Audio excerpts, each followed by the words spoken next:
بسم اللہ الرحمن الرحیم۔ حضرت عبداللہ یہ ہمارے حضور رحمت عالم صلی اللہ علیہ وسلم کے والد ماجد ہیں۔ یہ عبد المطلب کے تمام بیٹوں میں سب سے زیادہ باپ کے لاڈلے اور پیارے تھے، کیونکہ ان کی پیشانی میں نور محمدی اپنی پوری شان و شوکت کے ساتھ جلوہ گر تھا، اس لیے حسن و خوبی کے پیکر اور جمال صورت و کمال سیرت کے آئینہ دار عفت و پارسائی میں یکتائے روزگار تھے۔ قبیلہ قریش کی تمام حسین عورتیں ان کے حسن و جمال پر فریقہ اور ان سے شادی کی خواہشگار تھیں، مگر عبد المطلب ان کے لیے ایک ایسی عورت کی تلاش میں تھے جو حسن و جمال کے ساتھ ساتھ حسب و نسب کی شرافت اور عفت و پارسائی میں بھی ممتاز ہو۔ عجیب اتفاق کہ ایک دن عبداللہ کے لیے جنگل میں تشریف لے گئے ملک شام کے یہودی چند غلاموں سے پہچان گئے تھے کہ نبی آخر الزمان کے والد ماجد یہی ہیں۔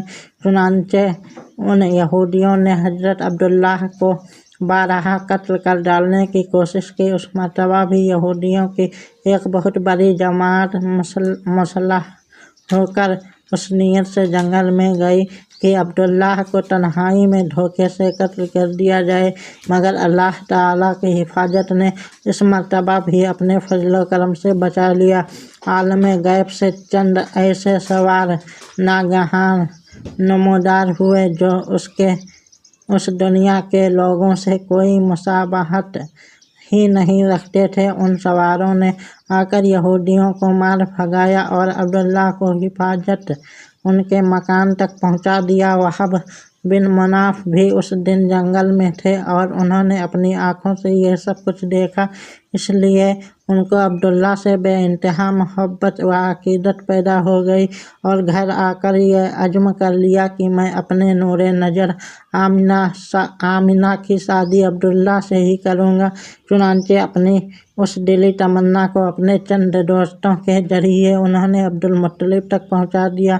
خدا کی شان کہ عبد المطلب اپنے نور نظر عبداللہ کے لیے جیسی دلہن تلاش میں تھے، وہ ساری خوبیاں حضرت آمنہ بنت وہب میں موجود تھیں۔ عبد المطلب نے اس رشتے کو خوشی خوشی منظور کر لیا۔ چنانچہ 24 سال کی عمر میں حضرت عبداللہ کا حضرت بی بی آمنہ سے نکاح ہو گیا اور نور محمد حضرت عبداللہ سے منتقل ہو کر حضرت بی بی آمنہ کے شکم اطہر میں جلوہ گر ہو گیا، اور جب حمل شریف کو 2 مہینے پورے ہو گئے تو عبد المطلب نے حضرت عبداللہ کو کھجوریں لینے کے لیے مدینہ بھیجا یا تجارت کے لیے ملک شام روانہ کیا۔ وہاں سے واپس لوٹتے ہوئے مدینہ میں اپنے والد کے ننھال بنو عدی بن فجار میں 1 ماہ بیمار رہ کر 25 برس کی عمر میں وفات پا گئے اور وہیں دار نابغہ میں مدفون ہوئے۔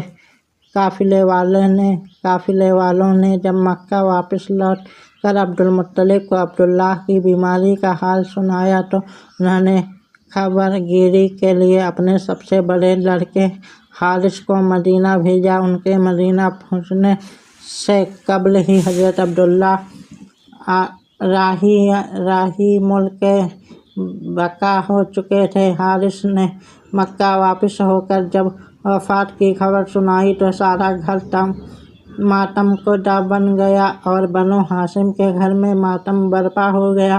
خود حضرت آمنہ نے اپنے شوہر کا ایسا پردرد مرثیہ کہا کہ جس کو سن کر آج بھی دل درد سے بھر جاتا ہے۔ روایت ہے کہ حضرت عبداللہ کی وفات پر فرشتوں نے غمگین ہو کر بڑی حسرت کے ساتھ یہ کہا کہ الہی تیرا نبی یتیم ہو گیا۔ حضرت حق نے فرمایا کیا ہوا، میں اس کا حامی و حافظ ہوں۔ حضرت عبداللہ کا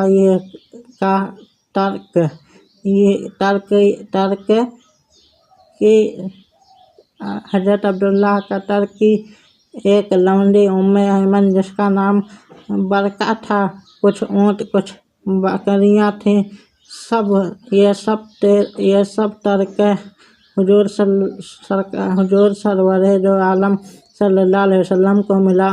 ایمن 55 میں حضور اقدس صلی اللہ علیہ وسلم کی دیکھ بھال کرتی تھی، کھلاتی، کپڑا پہناتی، پرورش کی پوری ضروریات مہیا کرتی۔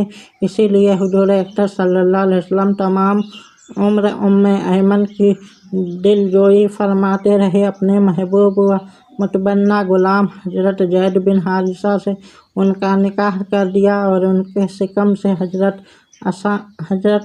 اسامہ پیدا ہوئے۔